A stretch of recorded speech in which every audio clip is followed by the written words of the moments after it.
La frasca, come avete visto, la parte strutturale sta terminando, volevamo solo dire mettere un punto, tenendo anche conto che l'ingegnere indipendente dovrà fare proprio la valutazione della struttura e quindi nonostante le difficoltà che abbiamo avuto per ovviamente portare la terra eccetera, per bonificare il terreno, per le piogge, alla fine questo ospedale, che è una meraviglia perché sarà veramente un'eccellenza a 5 stelle, sta andando avanti e quindi entro l'anno sarà terminato.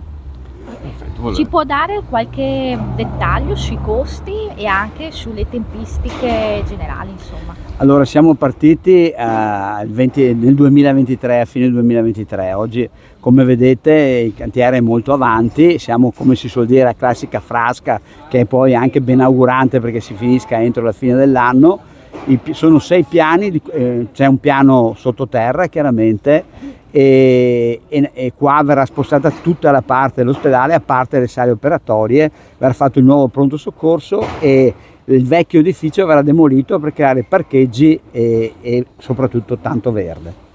Prima diceva che però gli arredi e i macchinari sono a carico dell'UNS. Come macchinari c'è qualche novità in arrivo? Sì, beh, grazie alla Regione Veneto abbiamo già comperato e poi stiamo attendendo per collocarle 2 TAC nuove e una risonanza e dopo ovviamente il resto della tecnologia che verrà portato dal vecchio ospedale al nuovo ospedale.